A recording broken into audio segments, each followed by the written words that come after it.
우리나라 독립 명문가 하면 어디가 생각나십니까? 네, 흔히 석주 이상용의 인천각을 많이들 생각하실 텐데요. 우리 울산에도 이에 못지않은 명문가가 있다고 합니다. 무려 4대가 독립운동을 했다고 하는데요. 어디 있는지 궁금하시죠? 저와 함께 가보시죠.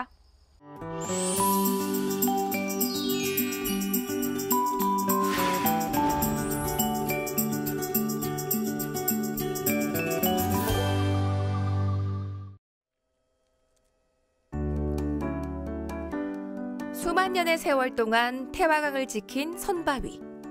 선바위만큼이나 꼿꼿한 사람들이 이밤리에 살고 있습니다. 아, 물소리가 선생님 너무 멋있게 쫙 내려와요. 예, 그렇죠. 네. 예, 태화강입니다. 태화강. 아, 뒤에 예, 보니까 저 예. 바위가 엄청 멋있거든요. 예. 저긴 뭔가요, 선생님? 예, 저거는 선바위입니다. 선바위. 한 30m 되지요. 이렇게 네. 딱 솟아가지고. 그래서 약 1억 동안 깎여가지고 저 30m로 되었다고 그렇게 얘기를 하죠. 침식이 돼가지고. 오, 그런데 예. 저희가 이렇게 멋있는 곳에 온 이유는 뭔가요? 이게 이제 오늘 우리 이밤 선바위에 저 이밤마을이라고 있거든요. 이밤. 네. 그러니까 설립자 바위, 그러니까 바위 함자니까 선바위 마을인데 네. 그 마을을 이제 오늘 가기 위해서 온 겁니다. 그 마을에 또 어떤 역사가 있나 봐요, 선생님? 예, 이제 저항사. 그러니까 옛날에 그 유림단 사건이라고 네. 그 유학자들이 이제 주동이 돼서 이제 일본에 저항한 사건, 독립운동 사건에 바로 이제 본거지가 바로 저 이밤 마을입니다. 그래서 그 마을 한번 찾아가 보려고 왔습니다. 그 마을로 한번 가볼까요, 선생님? 예, 한번 가봅시다. 유림단 사건? 다소 생소한 단어를 뜻밖의 장소에서 들었는데요. 여러분은 혹 알고 계신가요? 아니, 평범해 보이는 마을인데 예. 이곳에서 도대체 무슨 일이 있었던 거죠, 선생님? 그래 여기서 이제 그 말하자면 이제 우리 독립운동을 주도를 했습니다. 이쪽 이 마을 사람들이 이제 그러니까 실질적으로 독립운동 자금을 모았어요. 모아가지고 사회 임시정부에 전달하고 또 파리 장터 사건 같은 건 우리 독립운동 청원서를 그 작성을 해가지고 또 전하기도 하고 뭐 그런 일에 관여가 많이 된 마을입니다. 그래서 우리 유림단 사건 또는 유림단 운동이라고 그러는데 1, 2차에 이렇게 나눠져 있었거든요. 그래서 여기 이제 그 주요한 작업을 이제 그 운동을 한 분이 두 분 있어요, 두 분.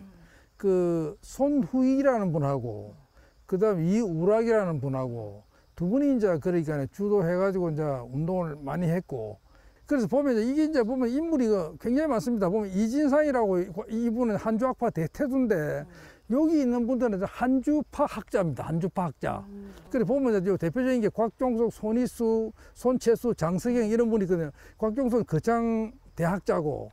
장석영은 칠곡의 학자고 손채수는 바로 요 마을에서 이제 손시들 그 학자들입니다. 이분은 을미의 그 의병을 그러니까 우리 명성황후 시해됐을 때 이 이제 의병을 일으킨 분이고 그 다음에 이제 손진인 또는 진수라고 이름이 두 개입니다. 진수인데 이분은 그러니까 여기서 이제 그러니까 독립운동을 했습니다. 유림단 운동을 주도를 했습니다.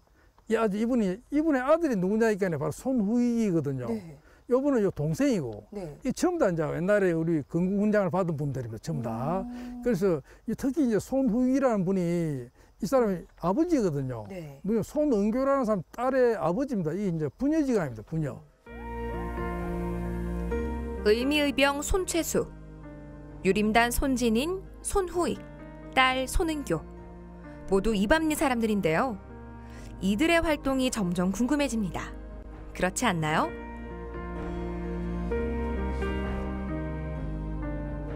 유림단 사건이 도대체 뭔가요? 유림단이라는 유림이라는 게 유학파들, 유학자 선비들이잖아요. 이 사람들이 이제 우리나라는 원래 선비 국가 아닙니까? 주자학, 성리학자들. 이 사람들이 3.1운동 때 관여를 크게 못했어요. 그래서 이 사람들이 이분들이 이제 3.1운동, 만세운동, 대한독립만세 막 일어나니까 이거 저거는 뭐고 이래 된 거지. 유림단에서는 이래 점잖으니까.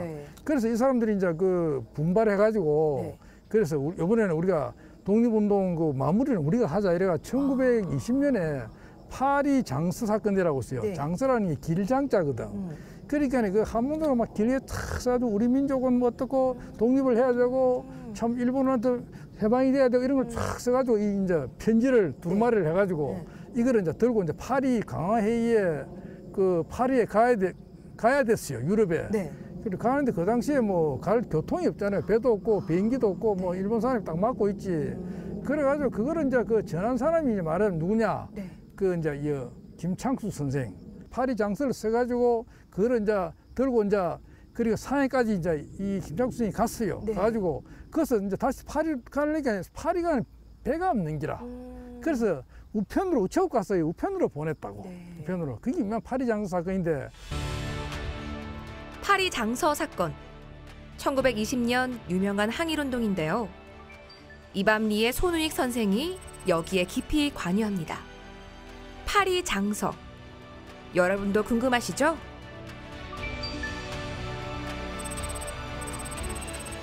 파리 장서에는 어떤 내용이 들어있었던 거죠? 그러니까 우리 한국 독립의 당위성이지, 당위성. 그러니까 세계 뭐 여러 나라 원수들 앞에서 네. 우리는 독립이 돼야 한다. 한국은 일본의 식민지가 일본이 아니단 말이야. 분명히 다르다. 네. 그래서 그 내용을 쭉 기록하고 놓은 겁니다. 우리 5,000년 역사, 우리가 일본과 저항해 싸운 인민나라라든지 뭐 외구라든지 막 그 싸움에서 우리가 항상 우리는 다르다. 네. 일본 사람은 그 한국하고 일본은 같은 나라였어. 이런 식으로 선전을 하니까 우리는 독립이 돼야 된다. 지금 그 당시에 1차 대전 때 많은 소국들이 이제 독립이 됐거든요. 네. 끝나고 베르사유회의에서 네. 그 파리에서 그때 우리도 깨어달라 말이야. 한국도 독립시켜달라. 대한제국의 당연한 권리, 주권 독립을 세계에 알리고자 한 사건인데요. 이밤리 손우익 선생이 자금을 모았다고 합니다. 주도적 활동가였죠. 참 대단하십니다.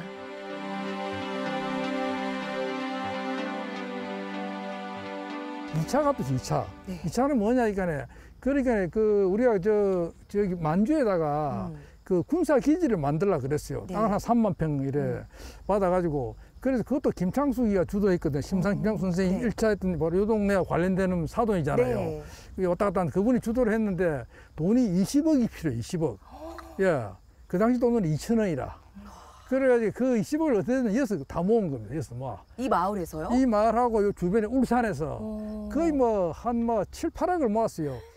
총책, 경남 총책이 바로 요 분이었거든요. 네. 요즘 손후익이 자기 사돈이 총책을 네. 맡고, 그 다음에 또 총책이 자기 사돈이 이재락이라고, 그 석천에 가면 근재원 고택 있잖아요. 네. 그 집 주인이 또 돈을 또 한 몇 억을 또 냈습니다. 사돈이가 그 집 자기 딸이 이제 그 며느리가 바로 네. 그 심산의 딸이었거든. 자기 아들 독립이하고 결혼했으니까. 그래서 사돈집에 돈을 다 끌어모은 거야. 나서가지고 막 동네고 부산이고 막 어디 다니면서 주변에 막 쫙 돈을 한 수십억을 모아가지고 이 돈을 가지고 이제 이분이 이제 상해로 간 거지. 물론 여러 가지 방법을 동원해 갔는데 네. 그 돈으로 가지고 이제 그러니까 임시정부가 먹고 살았어요. 돈이 그러니까 수십 큰 돈이잖아요. 그렇잖아요. 그 돈까지 종잣돈을 해가지고 이제 닐레가 먹고 살고, 그 다음에 그 사람들 당시 상해 임시정부에 수천 명 우리 사람들이 있었습니다. 우리 교민들이. 네. 그 사람 먹고 살고, 그 다음에 폭탄 같은 거 이런 거 제조해야 되잖아요. 의열단 네. 할 때 이 돈으로 다 했다고. 이 사람이 모아 보내주는 돈 가지고. 상해 임시정부 조직과 운영을 위한 자금. 석천리 이재락과 이밤리 손우익 선생이 이 돈을 마련했는데요. 울산이 독립운동의 산실이었다는 사실, 다시 한번 증명됐습니다. 그렇지 않나요? 근데 이게 이제 덜통이 난 게 언제냐? 떠나자 바로 덜통이 났어요. 1926년에 그러니까 그때 5월달 이분이 이제 심산선생이 상해로 돌아갔잖아요. 네. 가자 일본 경찰이 팍 뒤집어진 겁니다. 잡아라 된 거지. 그러니까 심산이 어디 갔냐? 벌써 내 배로 상해로 갔습니다. 네. 그러니까 남은 사람이 누구냐? 바로 이 사람이죠, 이 사람. 이 양반이 이제 그러니까 이 손우익 님이 네. 잡혀가가지고 고초를 치렀죠. 그때 뭐 여기 이분 저분 여러분들이 많이 잡혀갔어요. 그래서 공판을 받았는데, 네. 그래서 이게 공판 받는 사진입니다, 사진. 이게 대구 지법에서 네. 1927년에 네. 2월달에 공판 받는 사진입니다. 이분이 이제 손후익입니다. 얼굴이 검지요. 네, 엄청 검으시네요. 예, 이분이 진짜 몸이 안 좋아가지고 좀 검게 보이는데 나중에 네. 오래 사셨어요. 뭐 그뒤 한 20년 이상 사셨으니까 네. 몸 회복이 됐고 네. 그 요분은 이제 이우락 씨, 이우락 요분은 요 동네에 있는 분인데 뒤에 집이 있죠. 그래서 요 가운데 분이 요분이 이제 손후익 씨다. 이분이 그 당시에 그 징역형을 받았어요. 네. 받아가지고 그 징역형을 받아가지고 실형을 집행유예를 받았어. 집행유예. 집행유예 2년을 받고 그 실형을 한 1년 반 받고 이렇게 받았는데 그런데 이제 이 실제는 복역을 하진 않은 거지. 안 했지만 그 나중에 그 독립훈장 그 애족장을 받았거든요. 애족장. 유학자의 얼굴이라고 보기 힘든 시커먼 얼굴. 손우익 선생이 겪었을 고초가 눈앞에 보이는데요. 절로 고개 숙여 감사함을 느낍니다.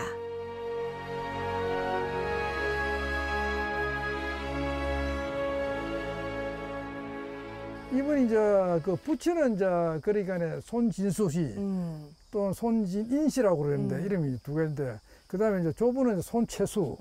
이분은 손채수는 을미의병을 이제 주도를 했죠. 을미의병 그 1895년에. 네. 그러고 이제 그 자기 그 손아기의 부친은 이제 또 이래 그 의병 활동을 했고. 네. 여기 보면 나옵니다. 네. 한번 들어보세요. 요 보면 요 손채수라는 분이 조부고. 네. 이분이 자기 우리 손후익 씨의 부친이고 손진인이고 네. 요 본인이 손후익이고 네. 그 딸이 이제 요 손은교입니다. 은교. 그 보면 이분이 이제 자기 손후익의 삼촌이 손진행이라고 있잖아요. 네. 이분도 이제 독립운동을 그 의병 활동을 했습니다. 대단히 활동을 했고 그다음 이분이 그 보시면 그 이분의 또 손학익이라고 또 이분 동생도 있습니다. 네. 이 동생 이분도 아주 이제 손은교의 삼촌이 이분도 의병 활동을 하고 독립운동을 했어요. 그러니까 저항운동을 한 거죠. 네. 그리고 또 중요한 거는 정숙이라는 사람이 있어요. 네. 이 정숙이라는 이 사람은 외삼촌인데 이분도 대단한 독립운동가였습니다. 이분은 순국했습니다. 이밤리 천석지기 부자 손우익. 그 많은 재산을 기꺼이 독립운동에 희사했는데요. 4대에 걸친 항일운동에 절로 고개가 숙여집니다.